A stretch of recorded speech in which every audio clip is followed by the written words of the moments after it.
Welcome back to another episode of Rock Boys Football. We are quickly approaching by far the best time of the year. USC rolling into fall camp, rolling into the 2025 year.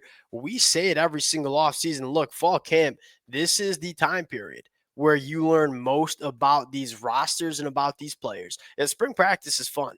And we talk a lot about these programs during spring practice, but at the end of the day, that's 3 practices a week. You play a little spring game at the end of the month. Fall camp, it's football 24/7. You are practicing almost every single dang day.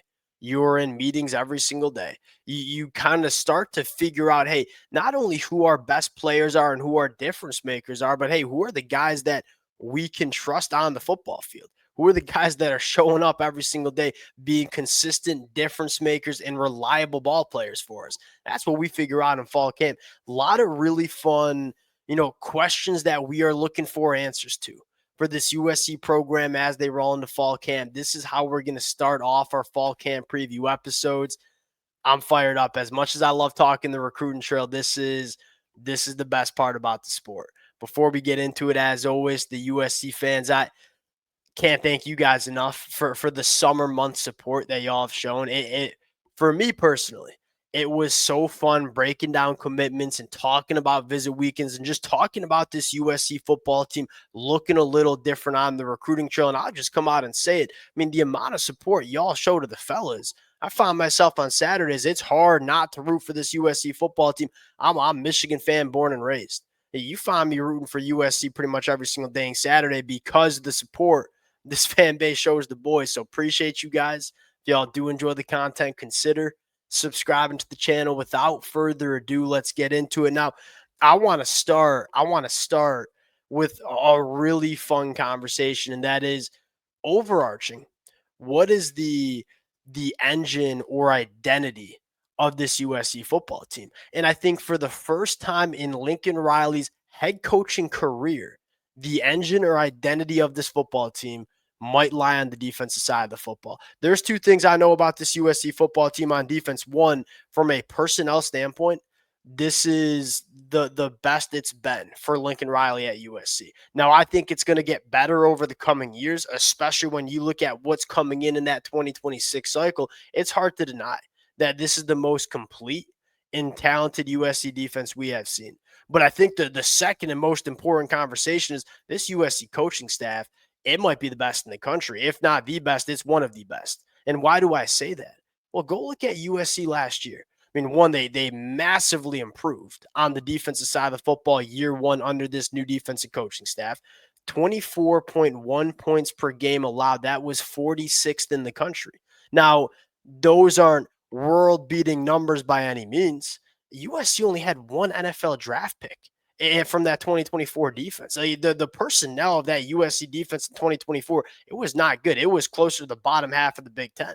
But this coaching staff showed us they can figure it out even with lackluster personnel. Well, now you roll into the 2025 year and say, hey, the coaching staff is largely intact.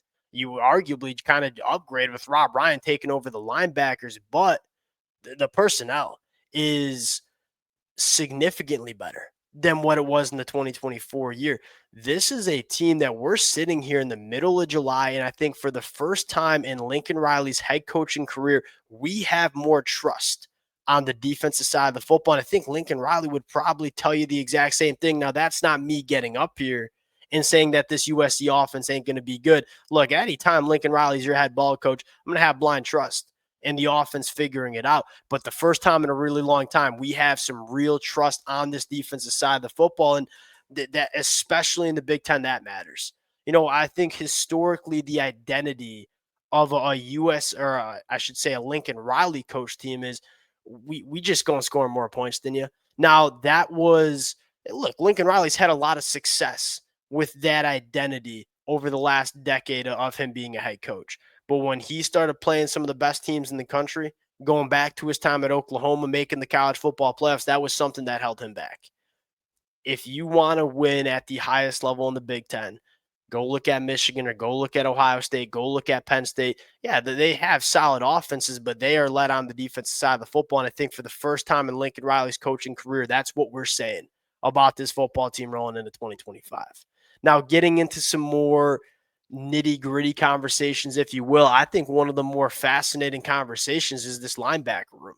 And I think what I want to start with is, hey, how many linebackers do we trust outside of Eric Gentry?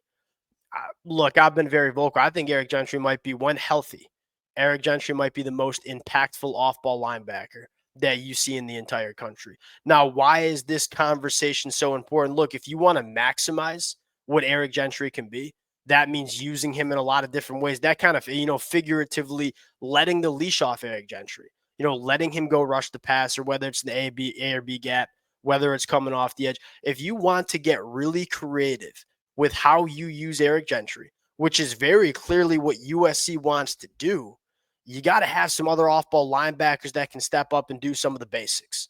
Now, is it going to be Desmond Stevens? Is it going to be Jaden Walker? Is it going to be Tamir Robinson, Anthony Beavers? I don't really care who it is, but can we get 2 or 3 other linebackers that we trust to play solid? They don't have to be first-team All-Big Ten guys, but can they be reliable off-ball linebackers that allows USC to use Eric Gentry the way they want to use him? That might be the biggest storyline for this USC defense. If you get a 12-game healthy stretch of Eric Gentry, maximizing what this kid can be, there are not many players on the defensive side of the football that can have the fingerprint on a football game that I think Eric Gentry can have. But if you want to maximize him, you got to have some other off-ball linebackers that step up and do the basics well. That's a big storyline that you kind of looking for, especially guys like Desmond Stevens and Jaden Walker, Tamir Robinson. Like, these are young cats that we think could be really good. Who's going to be ready to be really good in 2025? Number 3, hey, who are the dogs on the defensive line? The thing I appreciate most about USC is it is freaking deep. And this was such a problem 12 months ago. We barely had 5 guys that we trusted on the defensive line. That number's at 10, 8 to 10 this year. It is one of the deeper defensive lines in this conference. It may be the deepest. Now, here's what I'm looking for. Who's your game wrecker? Who's the guy that's going to be a top 50 NFL draft pick over the next couple of years? I think it starts with Cam Fountain. But, hey, can Anthony Lucas coming back from injury, a guy like Braylon Shelby going into year 3, Jakeem Stewart as a true freshman? Here's what I'm looking at. What about Keyshawn Silver? Now, Keyshawn Silver had a very quiet spring, kind of nursing a knee injury. Can he be the guy we thought he was coming out of the transfer portal 8 months ago? What about a guy like G-Day or Carlin Jones going into year 2? Can they take monster steps in the right direction? We got a lot of really solid football players on this defensive line who are going to be the dogs or the game wreckers of this unit in 2025. If you want to have not just a good defensive line, but a great defensive line, you need a guy that's like a Mason Graham, or a guy like Jack Sawyer at Ohio State, or a guy like Abdul Carter. Who's that going to be for USC? My bet is Cam Fountain, but I think there's a lot of other guys who could emerge in that category as well. If you want to be an elite unit, you probably have to have a couple other guys step up. Who's that going to be? That's what we hope to find out during fall camp. Switching over to the offensive side of the football, I think this is probably the side of the football where you have more questions and stuff you want to learn about this team. I'm going to start with the offensive line, and and we just talked about it last week, so I'll keep it short.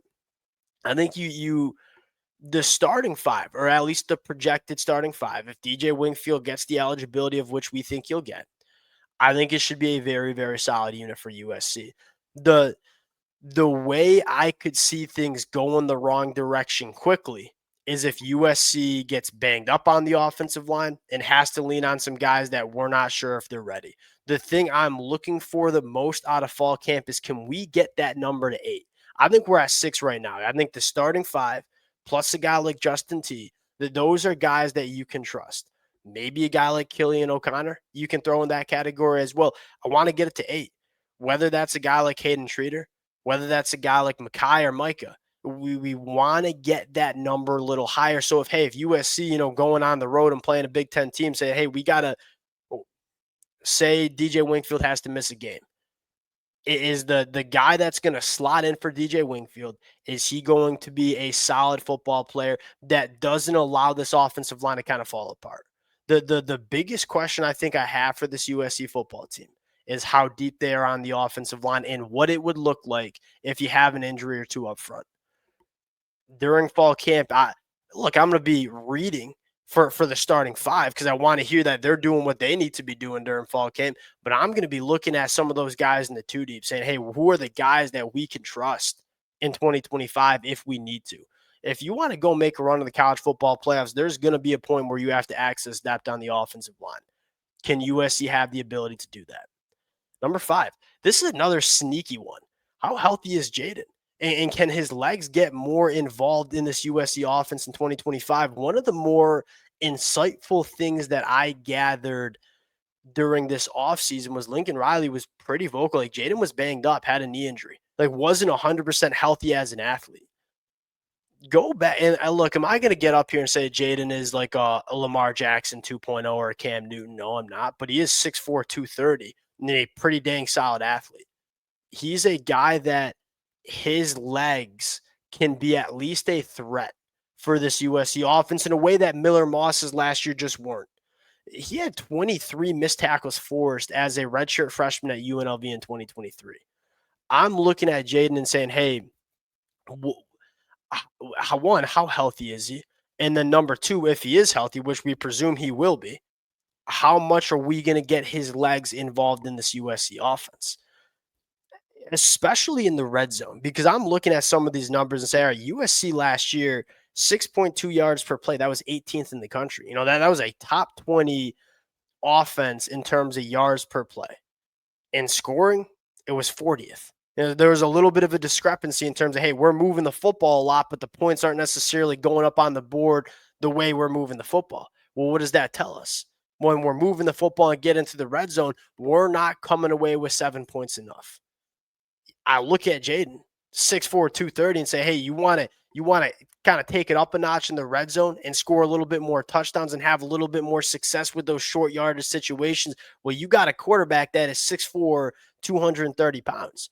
And if he is healthy and we can use his legs a little bit more, that's going to help USC kind of close that gap and be a more successful scoring offense in the red zone, which USC left some points on the board kicking field goals. You got to score. If you want to be a college football playoff team, you got to score touchdowns when you're inside the 20.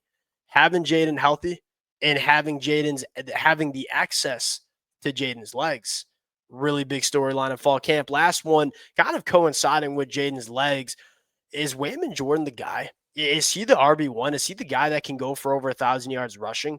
I'm not sure. You know, Brian Jackson is a guy that we like. Eli Sanders adds a unique skill set to the running back room. Look, go back to 2024. Almost to a stubborn extent, Lincoln Riley rode his running back one. You know, Woody Marks was on the football field a lot for USC.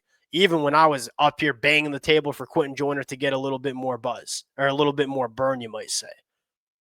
We know that Lincoln Riley probably wants to figure out who his running back one is and ride the heck out of him. Especially kind of assuming, hey, USC might lean into the run game a little bit more this year because of how much success they had last year.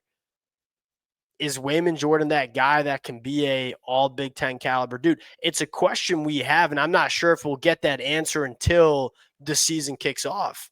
We're hearing all the right things about this kid. And again, it's a hard projection coming from JUCO to the Big Ten. Is he that running back one? Is he that difference maker? USC the last 2 years been nails with their offseason additions. Guy like Lloyd, then a guy like Woody Marks.